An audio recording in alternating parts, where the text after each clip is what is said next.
जय गुरुदेव, जय गुरुदेव। नाम प्रभु का जय गुरुदेव।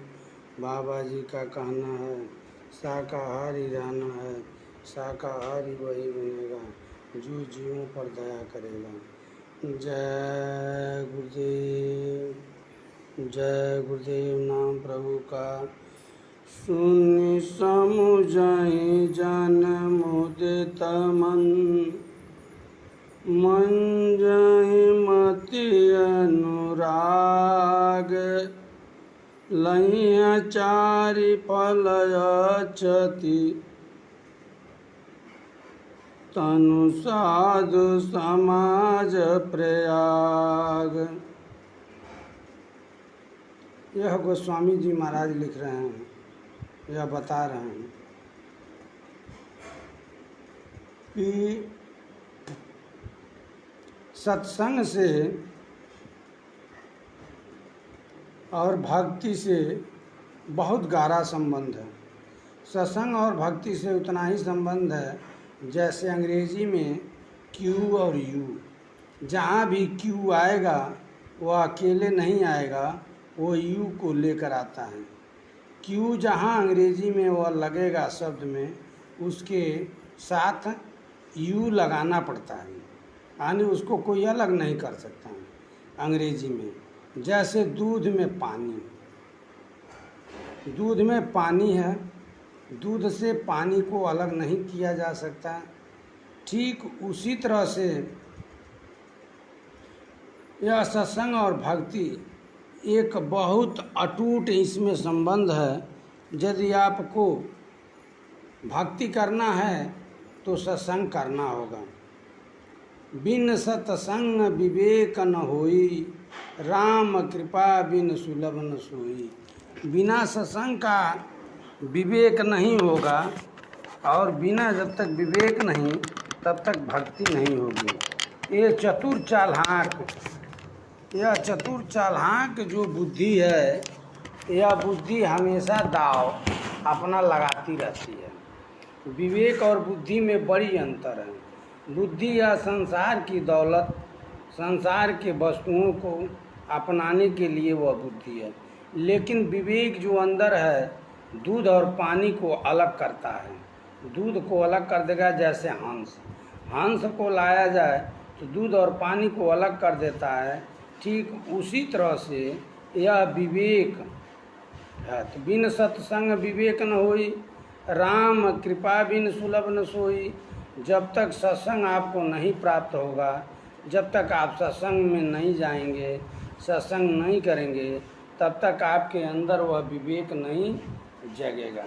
विवेक को जगाने के लिए हमको सबसे पहले सत्संग में जाना होगा, और जब सत्संग जाएंगे, सत्संग करेंगे, तभी हमारे अंदर वह विवेक जगेगा। विवेक को जगाने के लिए हमको कुछ करना होगा। सत्संग, तो सत्संग में जाना होगा। सत्संग में जाएंगे तभी यह होगा। लिखते हैं साधु चरित्र शुभ सरिस कपासु, अनिरस विशद गुणमय फल जासु। जब आप सत्संग में जाएंगे तो आपको यह पता लगेगा कि साधु समाज का क्या व्यवहार है। जैसे कपास को तोड़ना और उसको सूता काटना, बुनाई करना, फिर आपके तन को ढकता है। ठीक बहुत परेशानियां संत और महात्माओं के साथ यह होता है, लेकिन फिर भी वो समाज के लिए एक मार्गदर्शक वो होते हैं। लिखते हैं कि फल कबहू नहीं वृक्ष बचे, नदी न संचय नीर, अपरमारत के कारणे साधुन धरा शरीर। फल जो है, वृक्ष जो है, कभी अपने फल को नहीं खाता है। नदी अपने पानी को वह नहीं पीती है। फल कबहू नहीं वृक्ष बचे, नदी न संचय नीर, परमारथ के कारण। और पर माने दूसरे का दुख देखकर संत बहुत दुखी होते हैं, और वह चाहते हैं कि पूरा संसार सुखमय रहे। परमार्थ के कारण संत धरा शरीर। यह संत जन जो होते हैं वह दूसरे के काम के लिए वह अपना एक शरीर धारण करते हैं। तो परम पूज्य स्वामी जी महाराज बाबा जय गुरुदेव जी भी यही बताए कि हम आए वही देश से जहाँ तुम्हारो धाम, आ घर तुझको पहुँचाओना एक हमारो काम। वह जो बड़े दयालु होते हैं, संत बड़े दयालु होते हैं, दया के पूरे अंग होते हैं, उनमें कूट कूट कर दया भरी होती है। तो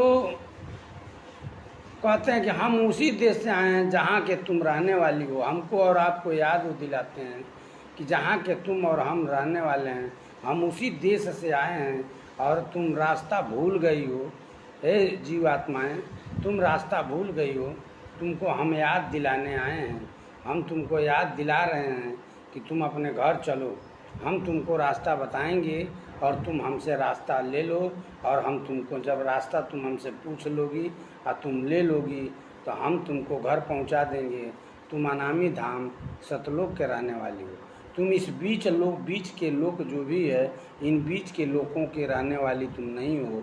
और तुमको आपकी पारी बड़े भाग्य से मानव शरीर मिला है। तुम जो है ना जाने कईयों करोड़ों जन्मों से आकर यहाँ फंसी हो। तुम नरकों में जो है चिल्ला रही, तुमको नरकों में मारा जा रहा था, काटा जा रहा था, सताया जा रहा था, चिल्ला रही थी। तुमने जो है 84 में गया, 84 करोड़ों वर्षों तक भोगा। तुम स्वर्ग और वैकुंठ गए, फिर तुमको इस जो है मृतलोक में भेज दिया गया। ए जीवात्माएं, सभी जो है परम पूज्य स्वामी जी महाराज ये बराबर बताते हैं कि जीवात्माएं, तुमको जो है बार बार यह संत जन समझाते और बुझाते हैं। तुम्हारा घर यह देश नहीं है, यह देश अपना नहीं पराया है। यह देश जो है अपना नहीं है, पराया है। जैसे एक लड़की के लिए मायके क्या है, मायके जो है एक उसका जो है कि मायके तो घर है नहीं, मायके तो उसका मायके है, लेकिन उसको ससुराल जाना पड़ता है और ससुराल में जा कर के उसको गुजर और सफ़र करना पड़ता है। लेकिन असलियत उसका घर तो मायके है, असलियत घर तो उसका मायके है।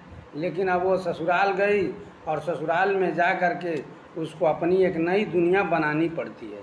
ठीक उसी तरह से हम और आप जो ये जीव आत्माएँ हैं, वह सतलोक से आई। सतलोक से जो है वो परम पिता परमेश्वर ने काल के तपस्या के वशीभूत हो करके हमको और आपको इन काल के हाथों में सौंप दिया। हम और आप इस मृतलोक में आकर के यह माया के चक्कर में पड़ करके यह माया का लोक, माया का देश हम बसा रहे हैं। तो हमारा जो कर्तव्य है उस कर्तव्य को पूरा करेंगे। अपना जो है शादी भी करेंगे, अपना दुनिया भी बसाएंगे, अपना घर भी बसाएंगे। तो बाबा जी कहते हैं अपने घर में रहो, अपने बाल बच्चों के बीच में रहो। और तुम जो बाल बच्चों के बीच में रहते हुए, बाल बच्चों की सेवा करते हुए, सास ससुर की सेवा करते हुए, माता पिता की सेवा करते हुए, अपने पति की सेवा करते हुए, तुम जो है 10 मिनट सुबह और 10 मिनट शाम को समय निकाल करके सुमिरन भजन ध्यान कर लो। कैसे करोगी? शुद्ध शाकाहारी होकर के। इन जीवात्माओं को यानी मानव जोनि में वह जो है सद्गुरु परमात्मा मानव जोनि में वो आया हुआ है और मानव जोनि में आकर के, मानव की शक्ल में आकर के, आदमी की शक्ल में आकर के वो आदमी को समझा रहे हैं। हमको और आपको वो समझा रहे हैं कि शुद्ध शाकाहारी होकर और सुमिरन भजन ध्यान करो, अपने बाल बच्चों की सेवा करो, अपने परिवार की सेवा करो, अपने परिवार का पूरा देखभाल करो। जो है बाबा जी का कहना है शाकाहारी रहना है। शाकाहारी वही बनेगा जो जीवों पर दया करेगा। बाबा जी की अर्जी है, आगे आपकी मर्जी है। यह तो बाबा जी ने कहा मेरी आपसे अर्जी लगा दिया हूँ, आगे आपकी मर्जी है कि आप जो है काम करेंगे या नहीं करेंगे।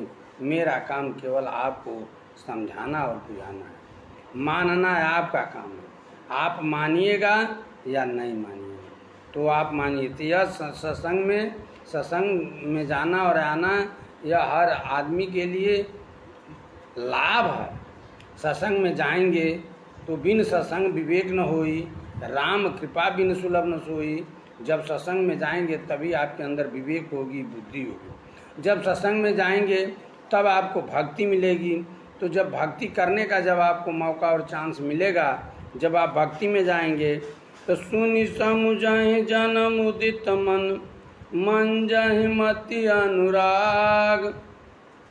अलहि चारि फल अक्षत, तनु साधु समाज प्रयाग। जब आप जाएंगे तो यह 4 फल आपको मुफ्त मिलेगा।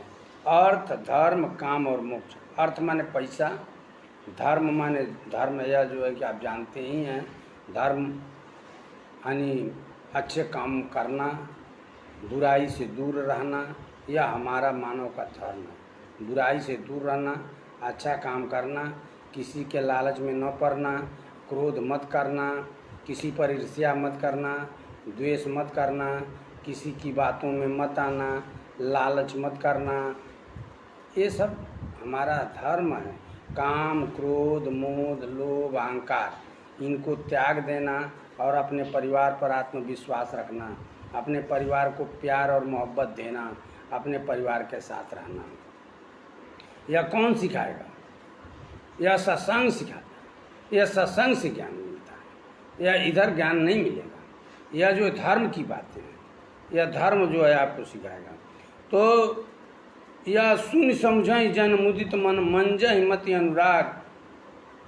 और यह 4 फल अक्षत तन, साधु समाज प्रयाग। यह जो है जब परमात्मा के रास्ते पर जो चलता है उसको यह 4 चीज़ें मुफ्त मिलता है। अर्थ, धर्म का समझ गए। काम, काम माने परिवार, काम माने परिवार। अर्थ, धर्म, काम और मोक्ष। मोक्ष के लिए सभी लोग परेशान हैं कि हमें मुक्ति मिल जाए, हमको आवागमन से मुक्ति हो जाए, हम अपने घर पहुंच जाएं। तो यह 4 चीज़ें मुफ्त मिलता है। यह परमात्मा से मांगने की ज़रूरत नहीं पड़ती है। यह चीज़ें 4 चीज़ें आपको मुफ्त मिलेगा। रुपया पैसा, धन दौलत, बेटी बेटा, नात रिश्तेदार, भाई बंधु और मोक्ष, धर्म, यह मुफ्त मिलता है। इसको जो है जब आप परमात्मा के रास्ते में निकलेंगे, परमात्मा के राहों पर जब चलेंगे तो यह चीज़ें आपको मिलेगा। तो सत्संग से यह लाभ है। तो सत्संग में हमको और आपको चलना चाहिए। कहते हैं मन जाए फल पे किया तत्काला, मन जाए फल पे किया तत्काला, का कहो पिक बकहु मराला।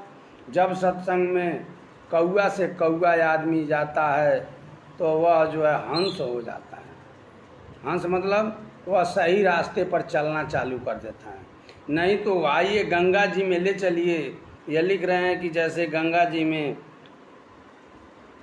बकुला को स्नान कराया जाए, पिक बकहु मराला, तो वह हंस हो जाएगा। तो चलिए जो है गंगा जी में बकुले को स्नान कराया जाए। कईयों बार डुबकी लगवाएंगे लेकिन वह बकुला मर जाएगा, लेकिन बकुला से हंस नहीं होगा। लेकिन इस सत्संग जो साधु और संतों का समाज है, इस सत्संग में जब आप जाएंगे तो यह आपकी जो है यह दुष्टता रूपी जो बकुला है, जो दुष्ट रूपी बकुला है, या मन जो हमारा दुष्ट हो चुका है, यह मन जो है हंस के समान हो जाएगा। यह मन के मैल को धो देता है, मन को मैल को धो करके साफ कर देता है। यह सत्संग का काम करता है। लेकिन कब? जब पूरे संत मिलेंगे, पूरे संत के जो संगत मिलेगी तब। तो आजकल तो एकदम ठग बुद्धि चल रही है, जो गुरुवाई और चलवाई चल रही है। चाहे चेला पोखरा में चले जाएं, उससे कोई मतलब नहीं है उनको, लेकिन हमको धन उगाही का काम होना चाहिए, रुपया और पैसा मिलना चाहिए। तो वह सत्संग नहीं। पूरे संत सदगुरु का सत्संग जब आप मिलेगा, जैसे कबीर साहब, गोस्वामी जी, नानक जी, दरिया साहब, ऐसे लोग जो मिलेंगे, ऐसे सदगुरु आज भी इस धरा पर हैं। मीराबाई, गोस्वामी जी, ऐसे धरा पर आज भी वो सद्गुरु हैं। उन सद्गुरु के लिए तलाश करना होगा। एक आए हैं परम संत बाबा जय गुरुदेव। यह परम संत बाबा जय गुरुदेव जी महाराज, यह एक सद्गुरु है। वे सत्संग सुनाते हैं और सत्संग सुनान करके वह सभी जीवों को कहते हैं कि तुम शुद्ध शाकाहारी हो जाओ, और शुद्ध शाकाहारी होकर के सुमिरन भजन ध्यान करने की प्रेरणा देते हैं, वह उत्साहित करते हैं। सभी लोग जो है परम पूज्य स्वामी जी महाराज के वचनों को सुने और सुन करके उससे लाभ उठाएं। तो यह कहते हैं काक हो बिक बको मराला, दुष्ट से दुष्ट आदमी जब उस सत्संग में जाएगा तो वह जो है सही हो जाएगा। सुनी आश्चर्य करे जानी कोई, सतसंगति महिमा नहीं गोई। यह सुन करके आश्चर्य कोई मत करे।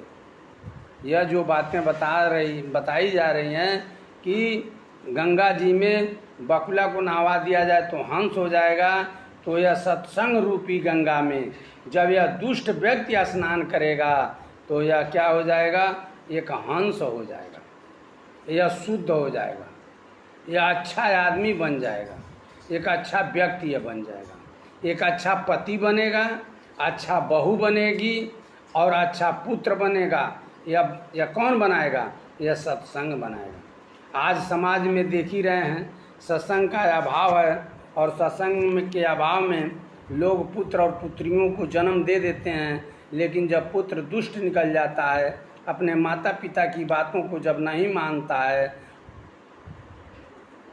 तो इस समाज में कितनी गंदगी फैलती है। तो उस पुत्र को तो लोग कम कहते हैं, लेकिन उस पिता को लोग कहते हैं कि पिता ने अपने बच्चे को संस्कार नहीं डाला।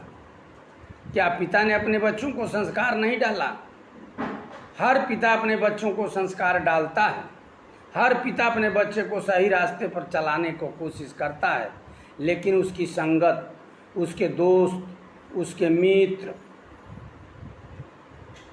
कभी एक बाप अपने लड़के को सिगरेट नहीं पकड़ाता है, कभी बाप अपने बच्चे को एक गुटखा पान नहीं पकड़ाता है, नहीं खिलाता है, लेकिन उसकी संगत उसको सिगरेट भी पिला देती है, गुटखा भी खिला देती है, पान पराग भी खिला देती है, कमला पसंद भी खिला देती है। यह तरह तरह के गुटखे, हजारों तरह के गुटखे चले हैं, वो खिलाती है, लेकिन बाप नहीं खिलाता है। बाप तो मना करता है, लेकिन संगत उसको रहने नहीं देती है, संगत उसको खिलाती है। बाप कभी अपने बच्चे को शराब नहीं पिलाता है। एक शराबी बाप हो, वो भी अपने बच्चे को शराब पीने के लिए मना करता है।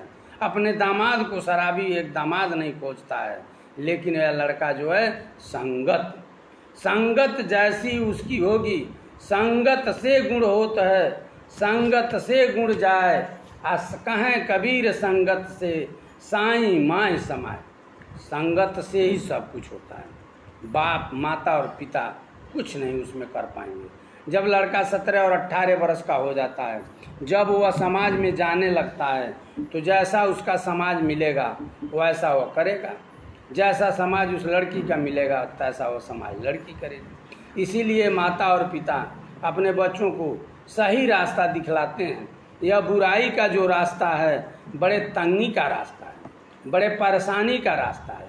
यह माता पिता कोई अपने पास से नहीं कहते हैं, वो अपना पूरा जीवन 50 और 60 साल का जो उम्र का जीवन है, उस पूरे जीवन के उम्र का अनुभव वो अपने बच्चों को बताते हैं, लेकिन बच्चे समझ नहीं, जब वो बुराई में फंस जाते हैं तो समझ नहीं पाते।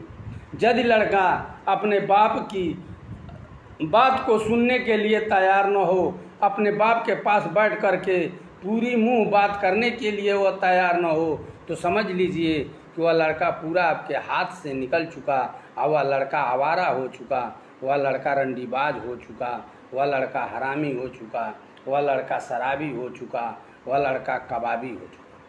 जब वो अपने माता और पिता के पास बैठकर अपने माता पिता के सुख और दुख को न समझे, अपना सुख और दुख अपने माता पिता से न बतावे, बताइए कौन ऐसी बात है जो अपने माता और पिता से बताया नहीं जा सकता? सारी बातें बुराई से लेकर के और अच्छाई तक सारी बातें अपने माता और पिता से बताया जा सकता है। माता पिता वह अग्नि है, पिता वह अग्नि है कि अच्छे से अच्छे लोहे को, स्टैंडर्ड से स्टैंडर्ड लोहे को उसमें डाल दिया जाए तो वो गलाकर पानी बना देता है। वह पिता होता है, वह माता और पिता का वह हवन कुंड है। उसमें कितना हूँ लड़का बुराई किया हो, जब उसमें डाल देता है सारी बुराई जल करके खाक हो जाती है। अर्थात माता पिता अपने बच्चे की बुराई को भूल जाते हैं और सही रास्ते पर उसको लाने का कोशिश करते हैं, सही मार्ग देते हैं। लेकिन आज का ज़माना जो चल रहा है, आज का जो युग चल रहा है, यह युग बहुत खराब चल रहा है। अपने माता पिता की बातों को सुनने के लिए कोई तत्पर और तैयार नहीं, जिसका नतीजा यह है कि हर आदमी, हर व्यक्ति जो है परेशानी और तंगी के रास्ते में जूझ रहा है। यदि आज माता पिता के बातों को सुने होते, माता पिता के बातों को ग्रहण किए होते, माता पिता के पास बैठे होते, तो आप माता पिता की बातों को सुन करके उसमें से आप अच्छाई बातों को ग्रहण कर लिए होते। माता पिता एक एक नया पैसा जुटाकर अपने बाल बच्चों को इंटर बीए एमए कराते हैं। और बीए और एमए, इंटर का मतलब आप समझ में आपको आता है कि क्या होता है? इंटर और बीए और एमए का मतलब होता है कि लड़का पूरा होशियार हो जाए, लड़का पूरा समझदार हो जाता है, उसको कोई माई का लाल ठग नहीं सकता, उसको कोई माई का लाल किसी लालच में फंसा नहीं सकता। उसको एमए और बीए कहते हैं।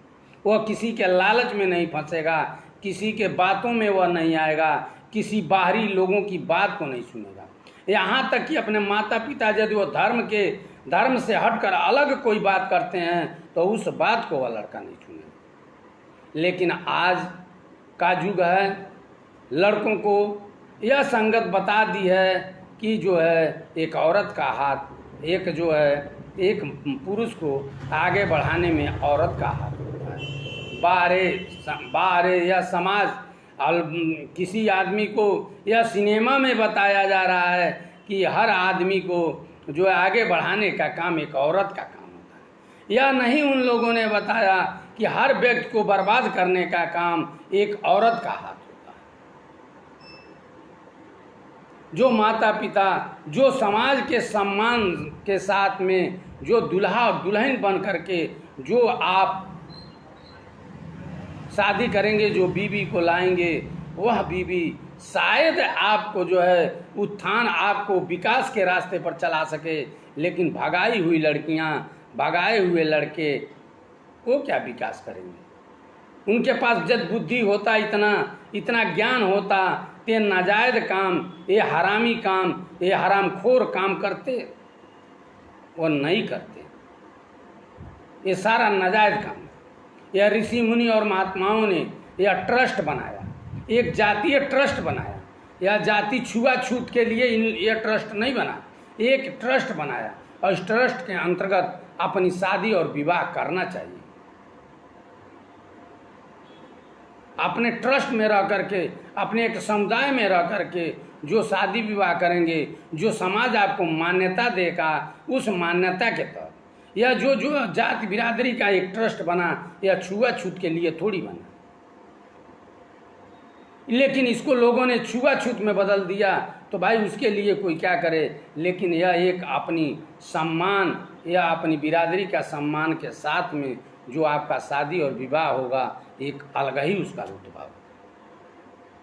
आप कहते हैं कि औरत का हाथ होता है एक आदमी को आगे बढ़ाने में। मैं कहता हूँ कि एक आदमी को बर्बाद करने के लिए एक औरत का हाथ होता है। रावण को बर्बाद करने के लिए एक औरत ने उसको बर्बाद किया। एक माँ जगत जननी जगदम्बा ने उसका जो है कि सत्यानाश करा दिया। एक द्रौपदी ने महाभारत करा करके और जो है 56 करोड़ जदवंशी, 64 करोड़ जो है कि सैनिकों को, इतने जो भारत के नहीं बल्कि अभी पूरे विश्व के सारे बलिशाली लोगों को उन्होंने धाराशाही करा दिया, समाप्त कर दिया, वीरों का बीज ही खत्म करा दिया। यह औरत का हाथ। आपने क्या समझा? आपको कुछ समझ में नहीं आया। ये औरत जो होती हैं यह बर्बादी का रास्ता है, यह तंगी का रास्ता है, यह अच्छे लोगों का रास्ता नहीं है। यह समाज अलाउ नहीं करता, यह समाज आदेश नहीं करता। समाज के जो है कि देखते हुए ऐसा काम कीजिए जो आपके शरीर से समाज में किसी प्रकार की बुराई न आने पाए। समाज को साफ और पाक रखना यह मेरा कर्तव्य है। यह मेरा कर्तव्य बनता है कि समाज को साफ और पाक करें और ऐसा काम करें कि मुझे नकल करके लोग चलें, तब तो आप महापुरुष में गिनती होगी आपकी। नहीं तो आपके जो है नकल को लोग, आपके जो है कामों को लोग नज़रअंदाज कर देंगे तो आप जो है अच्छे लोगों में आपकी गिनती होगी। सत्संग ये सिखाता है, सत्संग से ये लाभ होता है। लेकिन आजकल माता पिता अपने बच्चों को सत्संग में ले जाना नहीं चाहते। कहते हैं सत्संग में जब हम ले जाएंगे, मेरा लड़का साधु और महात्मा हो जाएगा तो मेरी सेवा क्या करेगा। तो जब वो सत्संग में नहीं जाएगा, इन सारी बातों को जब वो नहीं सुनेगा, सारी बातों को नहीं समझेगा, तो माता पिता को लात तो खाना ही होगा ना। जब वो अच्छी बातों को नहीं सीखेगा, वो समाज में नहीं जाएगा, तो संगत से गुण होता है, संगत से गुण जाए, आ कहें कबीर संगत से साईं माई समय। तो आप जाइए, लात खाइए, खूब लात खाइए, कौन मना करता है। आप लड़के को हॉस्टल में पढ़ाएंगे, आपके प्यार से वह दूर रहेगा। आपके प्यार को, माता पिता के प्यार को क्या वो समझता है? वो तो पैसे को ही समझ रहा है ना, कि पैसा ना होता तो मैं आज हॉस्टल में रहकर नहीं पढ़ पाती। और आपके प्यार से दूर रह करके वह हॉस्टल में रहता है, उसको समाज दूसरा मिला हुआ है। जब वह इंजीनियर प्रोफेसर बनेगा, वह जो है कि व्यापारी बनेगा, एक दुकानदार बनेगा, फिर माता पिता के आदेश को क्या मानेगा? वो माता पिता के आदेश को मानेगा। लोग कहते हैं कि पिता जो है, इसके माता पिता ने इसको संस्कार नहीं डाला। अरे मैं ये कहता हूँ, इसमें माता पिता का क्या दोष है? इसमें तो उस समाज की दोष है, उसके जो है कि सहपाठी, उसके हित मित्र और संगतिया जो है इस बुराई के रास्ते पर उसको लाए। यदि आपको कोई शराब पिलाए तो आप बताइए, वह आपका मित्र हुआ कि दुश्मन हुआ? लेकिन शराब पिलाने वाला एक आपका मित्र कहलाता है, एक दोस्त कहलाता है। और माता पिता आपके रोकने वाले जो आपको शराब और बुराई से रोकते हैं, वह माता पिता एक दुश्मन की तरह से देखने में लगते हैं। यदि आप सोचिए, यदि आपका लड़का होगा और यदि आपका लड़का शराब पिएगा और पी करके जब उस समय आपके सामने आएगा, तो उस समय आपको कैसा लगेगा? कभी आपने इस बातों को सोचा? कभी इस बातों को आपने समझा? आपको बुरा लगेगा ना। तो यदि आपके लड़के को शराब पिलाने वाला आपका दुश्मन हुआ, तो जो आपको शराब पिलाता है वह क्या हुआ? आपका दुश्मन नहीं हुआ? तो दुश्मन से कितना दूर रहना चाहिए। ऐसे समाज को ठोकर मारिए, ऐसे मित्र को ठोकर मारिए, ऐसे मित्र को झटक कर बाहर कीजिए, अपने शरीर से दूर कीजिए। ऐसे बुराई तब दूर होगी जब ऐसे बुरे लोगों से, बुरी संगतों से जब आप हटेंगे और अच्छे संगत जब पकड़ेंगे, तो अपने आप वो बुराई छूट जाएगी। आप चाह करके भी हम शराब छोड़ दें, नहीं छोड़ पाएंगे। चाह कर आप चाहेंगे गुटखा हम छोड़ दें तो नहीं छोड़ पाएंगे। चाह कर आप पान छोड़ दें तो आप नहीं छोड़ पाएंगे। अरे मेरे भाइयों और बंधुओं, ये मेरी बात को समझिए, मैं गौर से मैं आपको समझा रहा हूँ। एक शराब पिलाने वाला हमारा मित्र नहीं बन सकता। वो जब मुझे शराब पिला रहा है, मुझे बर्बादी के रास्ते पर वो ले जा रहा है। जब मेरे अंदर किसी प्रकार की बुराई हो गई और यदि वह मित्र मेरे बुराई को नहीं रोकता है, तो वह मेरा मित्र नहीं। इससे पहचान करो।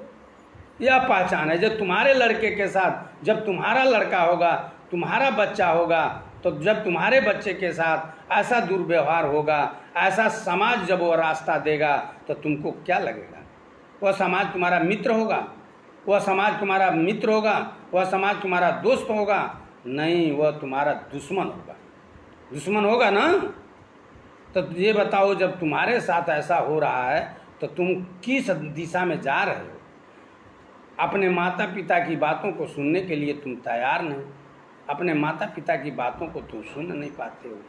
यह क्या हो रहा है? यह है समाज। यह हर माता पिता अपने बच्चे के अंदर सही सही संस्कार डालते हैं, सही सलामत जो है संत और मत की संस्कार डालते हैं, लेकिन वो बच्चा सुनने के लिए जब तैयार नहीं, तो माता पिता का क्या दोष है भाई? उस माता पिता की क्या दोष है? यदि वह माता पिता उसी लाइन में वो बह रहे हों, वो भी शराब पीता हो, तब तो उस पिता का दोष है। यदि वह पिता शराब न पीता हो, अय्यासी न करता हो, रंडीबाजी न करता हो, फिर उसका लड़का यदि ऐसा करता है, तो बोलिए वह संस्कार का दोष है, उस परिवार का दोष है। इस बात को सुनने के लिए कोई तैयार नहीं। यदि आज नौटंकी होती तो इस बात को सुनने के लिए, अश्लील गाना होता, इस बात को सुनने के लिए आज इस लाइव पर हजारों लोग जुट जाते हैं और हजारों लोग इसको लाइक करते, सब्सक्राइब करते, इसको फॉलो करते। लेकिन आज फॉलो करने वाला एक भी व्यक्ति नहीं जो सच्चाई कहने पर, क्या यह घोर कलयुग चल रहा है। इसीलिए बाबा जय गुरुदेव जी महाराज ने कहा, कलयुग में कलयुग जाएगा, कलयुग में सतयुग आएगा। 1000 वर्ष के लिए महात्मा अपने तपोबल से इस कलयुग के बीच में सतयुग ला करके खड़ा कर देंगे। इसी के लिए स्वामी जी महाराज ने कहा, इसी दिन के लिए कहा स्वामी जी महाराज ने। अब कलयुग जा रहा है और सतयुग आ रहा है, ऐसा ऐलान लग गया कि अब कलयुग जा रहा है, सतयुग आ रहा है। जब कलयुग जाने लगेगा, उस समय अपना कर्जा मांगेगा, झूठ का, बेईमानी का, चोरी का, चमारी का, रंडीबाजी का, अय्यासी का, ये जितने बुराई है, इन सारी बुराइयां जो आप किए हैं उसका कर्जा है। वह कर्जा जब अपना मांगेगा, आप कहाँ से कर्जा देंगे, आपके पास नहीं होगा, तो वह कलयुग खींच कर एक थप्पड़ मारेगा और मुंह से खून निकल जाएगा, और तब वह कलयुग जाएगा और सतयुग आएगा, जिसको परम पूज्य स्वामी जी महाराज ने कहा कि बाबा जी का कहना है शाकाहारी रहना है। बाबा जी ने कहा कि लाशों पर लाशों का होगा नज़ारा, सुनते तो जाओ संदेशा हमारा। होके लाचार नाम लोगे हमारा, सुनते तो जाओ संदेशा हमारा। गली गली हमने पर्चा बंटवाया, जगह जगह हमने जलसे रचाए।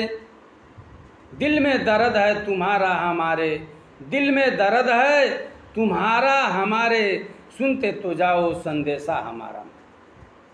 यह जो है गुरु भी एक पिता के समान होते हैं। गुरु भी जो अपने इस दुनिया वालों का दुख देख करके, गुरु भी अपने अंदर बड़े दर्द भरे सीना में दर्द लेकर के जी रहे हैं, और गुरु ऐसा कर रहा है। ठीक जैसे अपने बच्चे का जो है कि रास्ता जब लड़के का भाग जाता है, उस लड़के का जो है उस दुख और दर्द उस पिता के सीने में झांक कर देखो, उस पिता के सीने में कितना बड़ा दर्द है। अपने लड़के को बर्बाद होते हुए कोई पिता नहीं देख सकता और कोई पिता बर्दाश्त नहीं कर सकता। हमेशा अपने लड़के को वह पिता चाहता है कि यह सलामत रहे, आबाद रहे, और यह विकास की चोटी पर, हिमालय की चोटी तक विकास करे, और इस समाज में सूरज की तरह से उसका प्रकाश हो। हर पिता अपने बच्चे को चाहता है, लेकिन लड़का बनने के लिए तैयार नहीं। क्यों तैयार नहीं? उसको समाज उसको पकड़ लिया, और समाज जो है उसको दुर्व्यवहार और दुष्टता के रास्ते पर ले जा रहा है। कोई बाप अपने लड़के को जो है दुष्टता के रास्ते पर ले जाने नहीं देता, लेकिन वह लड़का, वो जो उसके मित्र, दोस्त, संगतिया उसको दुष्टता के रास्ते पर ले जाते हैं। अब परमात्मा से आराधना और प्रार्थना किया जाए, हे परमात्मा अब तुम्हारी मर्जी है, तुम इस जीव को संभालोगे कि नहीं संभालोगे। हे गुरुदेव अब तुम्हारी मर्जी है, या मेरी अर्जी तुम्हारे सामने है, और अब तुम्हारी मर्जी है, यह जीव तुम्हारा है। यदि इसका संभाल तुम नहीं करोगे तो इस धरा पर तुम्हारा कोई नाम लेवा नहीं रहेगा। इस धरा पर अब तुम्हारा कोई नाम लेवा नहीं रहेगा, यदि इस जीव को तुमने नहीं संभाला। यह तो पतित है, लेकिन तुम तो पावन कहलाते हो। अब पिता इतनी जो है गुहार उस परमात्मा से लगा रहा है, अपने सीने में अपने पुत्र के प्रति दर्द लिए, कितना बड़ा दर्द वह लेकर के ढो रहा है। कभी जो है कि वह लड़का अपने पिता के तरफ झांक करके, उस चेहरे के तरफ झांक करके नहीं देख रहा है कि हमारा पिता हमारे प्रति कितना दुखी है और फिर भी मेरी सलामत चाहते हैं। मैं उस परमात्मा से आराधना और प्रार्थना करता हूँ कि हे परमात्मा, हे गुरुदेव, हे सदगुरु, तुम जो है ऐसे जीवों का संभाल तुम करना। तुम ऐसे जीवों को संभाल तुम ही कर सकते हो, अन्यथा इस संसार में और कोई नहीं है कि इसका संभाल कर सके। यह सत्संग से ये लाभ मिलता है, सही रास्ते पर। और अच्छाई और बुराई का ज्ञान कौन कराता है? सत्संग कराता है। तो बिन सत्संग विवेक न होई और राम कृपा बिन सुलभ न सोई। बिना सत्संग का कोई विवेक नहीं हो सकता। यूनिवर्सिटी और डिग्री कॉलेजों में पढ़ने से कोई नहीं होता। वहाँ तो यही पढ़ाया जाता है, मैं और मोर तोर ते माया के ही बस किन्नी जीव निकाया। वहाँ तो केवल यही पढ़ाया जाता है, यह हमारा है तुम्हारा है, यह हमारा है तुम्हारा है। ये डिग्री कॉलेजों में, यूनिवर्सिटियों में यही पढ़ाया जाता है। लेकिन जब यह संत और महात्मा, जब संत, पूरे संत और सदगुरु के पास जब जाओगे तो तुम्हें सही रास्ता बताएंगे। तुम अपने पिता के तरफ झांक करके देखो कि तुम्हारे पिता तुम्हारे लिए कितने परेशान हैं। अपने तुम्हारा दर्द अपने सीने में लेकर कैसे ढो रहे हैं, उस दर्द को कैसे सह रहे हैं। कभी तुमने सोचा इस बात को? अपने पिता के पास तुम बैठ करके बात नहीं करोगे, अपने पिता के पास बैठ करके तुम पूरी बात नहीं करोगे, तुम अच्छा लड़का कैसे बनोगे? जो अच्छा लड़का नहीं बन सका वो अच्छा पति नहीं बन सकता। जो अच्छा पति नहीं बन सकता वो अच्छा देश का नागरिक नहीं बन सकता। एक अच्छा लड़का बनना होगा, एक अच्छी बहू बननी होगी। यदि अच्छा तुम बहू नहीं बन सकी, अच्छा बेटी नहीं बन सकी, तो अच्छा तुम बहू नहीं बन पाओगी। तुम अच्छा यदि बहू नहीं बन सकी तो तुम एक लक्ष्मी कैसे बनोगी? ये परिवार का बहू एक लक्ष्मी होती है, परिवार का एक बहू लक्ष्मी होती है, परिवार की लड़कियां लक्ष्मी होती हैं। तुम एक अच्छी लड़की नहीं बन सकी, अच्छा तुम लड़का नहीं बन सके। यदि तुम अपने पितृभक्ति में जुट जाओ, पिता के आदेश का पालन करो, बुराई को छोड़ो। जब तुम्हारे पिता बुराई पर चलने के लिए कहते हैं तो उस बात को तुम मत मानो, यह तो धर्म कहता है। लेकिन यदि अच्छा रास्ता पर चलने की आदेश आग्रह कर रहे हैं, वह प्रार्थना कर रहे हैं, तो उस बात को तो मानना ही होगा ना, उस बात को मानना चाहिए। यही तो सत्संग सिखाता है। सत्संग दूसरा क्या सिखाता है? दुष्टों को जो है वहाँ हंस बना दिया जाता है, वह हंस बनते हैं सत्संग में। तो जय गुरुदेव, जय